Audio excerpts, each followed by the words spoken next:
Hi అందరికీ welcome back to భోజన కుతూహలం. ఈరోజు వీడియోలో మనం 1 కిలో మటన్తో చాలా టేస్టీగా ఈజీగా మటన్ బిర్యానీని ఏ విధంగా ప్రిపేర్ చేసుకోవాలో చూసేద్దాం. ఈ మటన్ బిర్యానీ కోసం మనకి నచ్చిన సైజులో మటన్ని ముక్కలుగా కట్ చేసి పెట్టుకొని తర్వాత ఈ ముక్కలని బాగా శుభ్రంగా కడిగి పెట్టుకోవాలండి. ఈ విధంగా కడిగి పెట్టుకున్న మటన్లోకి ఓ 2 నుంచి 3 టేబుల్ స్పూన్ల వరకు ఉప్పు యాడ్ చేసుకోవాలండి, మన రుచికి సరిపడినంతగా. తర్వాత వీటిలో ఒక 1/2 టేబుల్ స్పూన్ వరకు పసుపు, అదేవిధంగా ఒక 2 నుంచి 3 టేబుల్ స్పూన్ల వరకు కారం, ఓ 2 టేబుల్ స్పూన్ల వరకు బిర్యానీ మసాలాని యాడ్ చేసుకోవాలి. తర్వాత వీటిలో బిర్యానీ ఆకులు, యాలకులు, లవంగాలు, మరాఠీ మొగ్గ, దాల్చిన చెక్క అండ్ బిర్యానీ పువ్వు ఇలాంటివన్నీ షాజీరా బిర్యానీ మసాలాలన్నీ యాడ్ చేసుకున్న తర్వాత ఓ 5 నుంచి 6 పచ్చిమిరపకాయలను సన్నగా ఈ విధంగా నిలువుగా కట్ చేసి యాడ్ చేసుకోరండి, పచ్చిమిరపకాయ ముక్కలని. తర్వాత వీటిలో 2 టేబుల్ స్పూన్ల వరకు అల్లం వెల్లుల్లి పేస్టు, సన్నగా తరిగి పెట్టుకున్న 1 కప్పు కొత్తిమీర, పుదీనా తరుగు యాడ్ చేసుకోవాలండి. తర్వాత 1 కప్పు పెరుగు, ఒక చెక్క నిమ్మరసం యాడ్ చేసుకొని ఈ మసాలాలన్నీ మటన్ ముక్కలకి బాగా పట్టేట్టుగా ఈ విధంగా కలుపుతూ వీటిపైన మూత పెట్టి ఓ 4 గంటల పాటు ఈ మటన్ని బాగా మ్యారినేట్ చేసుకోవాలండి. మనం బిర్యానీ చేయబోయే ఒక అరగంట ముందు ఒక తపాలు తీసుకొని వీటిలో ఒక 6 నుంచి 7 వరకు బాస్మతి రైస్ను యాడ్ చేసుకొని వీటిని ఒక 2-3 సార్లు శుభ్రంగా కడుక్కున్న తర్వాత వీటిలో కొన్ని వాటర్ పోసి ఒక అరగంట పాటు నానబెట్టుకోవాలండి. తర్వాత స్టవ్ పైన ఒక ప్రెషర్ కుక్కర్ పెట్టుకొని వీటిలో ఒక 5 టేబుల్ స్పూన్ల వరకు ఆయిల్ యాడ్ చేసుకోవాలి. తర్వాత వీటిలో మనం ముందుగా మ్యారినేట్ చేసి పెట్టుకున్న మటన్ ముక్కల్ని వేసి ఒక 15 నిమిషాల పాటు బాగా కలుపుతూ ఉడికించుకోవాలండి. 15 నిమిషాల తర్వాత వీటిలో ఈ విధంగా వాటర్ అనేవి చేరుతాయి. మనం వీటిలో వాటర్ ఏం పోయినవసరం లేదు, మటన్లో ఉన్నది పెరుగులో ఉన్నది వాటర్ అంతా దిగుతుంది. తర్వాత వీటిని ఒక 5 విజిల్స్ వచ్చేంత వరకు ఉడికించుకోవాలి. 5 విజిల్స్కి మటన్ అనేది చక్కగా ఉడికిపోతుందండి.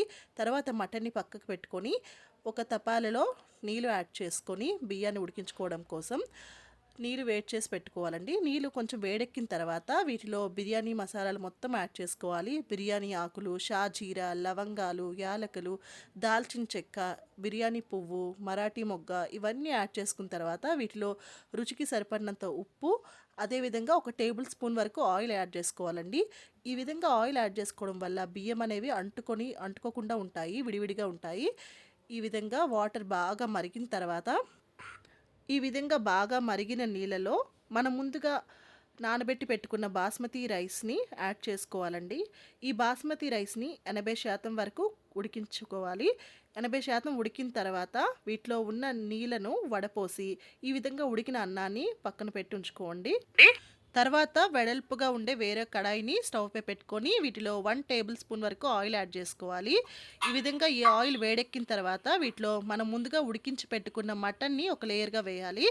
తర్వాత మనం ఉడికించి పెట్టుకున్న బాస్మతి రైస్ని దానిపైన ఒక లేయర్గా వేస్తూ ఇలా లేయర్స్గా వేసుకోవాలండి. మటన్ ఒక లేయర్, అన్నం ఒక లేయర్గా వేసుకున్న తర్వాత వీటిపైన చివరగా కొత్తిమీర తరుగు, పుదీనా తరుగు యాడ్ చేసుకొని వీటిపైన మూత పెట్టి ఈ విధంగా ఆవిరి బయటికి పోకుండా ఒక బరువు పెట్టుకోవాలండి. ఒక తపాలతో వాటర్ పెట్టుకున్నా సరే సరిపోతుంది. ఈ విధంగా బరువు పెట్టుకొని ఒక 15 నిమిషాల పాటు లో ఫ్లేమ్లో కుక్ చేసుకోవాలి. 15 నిమిషాల తర్వాత తీస్తే వేడి వేడిగా ఎంతో టేస్టీ అయిన మటన్ బిర్యానీ రెడీ అయిపోతుంది. ఈ విధంగా వేడి వేడిగా ఉన్నప్పుడు ఈ మటన్ బిర్యానీని సర్వ్ చేసుకొని తింటే టేస్ట్ అదిరిపోతుందండి. ఈ ప్రాసెస్లో మీరు కూడా ప్రిపేర్ చేసి చూడండి, చాలా అంటే చాలా బాగుంటుంది. మనం రెస్టారెంట్లో తిన్నంత టేస్ట్ ఉంటుంది. సో మీరు కూడా ఎవరైతే mutton biryani, chicken biryani lovers ఉంటారో వాళ్ళు కూడా ఈ ప్రాసెస్లో ఒకసారి ట్రై చేయండి. చూసారా మటన్ ఎంత సాఫ్ట్గా మెత్తగా కుక్ అయిపోయింది, రైస్ కూడా పర్ఫెక్ట్గా కుక్ అయింది. ఈ మటన్ బిర్యానీ ప్రాసెస్లో మటన్ని మ్యారినేట్ చేయడానికి ఎక్కువ టైం పడుతుందండి. బిర్యానీ ప్రిపేర్ చేయడం చాలా తొందరగా అయిపోతుంది. ఈ ప్రాసెస్లో బిర్యానీ కనుక ప్రిపేర్ చేస్తే టేస్ట్ అదిరిపోతుంది. ఈ వీడియో కనుక మీకు నచ్చినట్లయితే లైక్ చేయండి, సబ్స్క్రైబ్ చేయండి. Thank you for watching.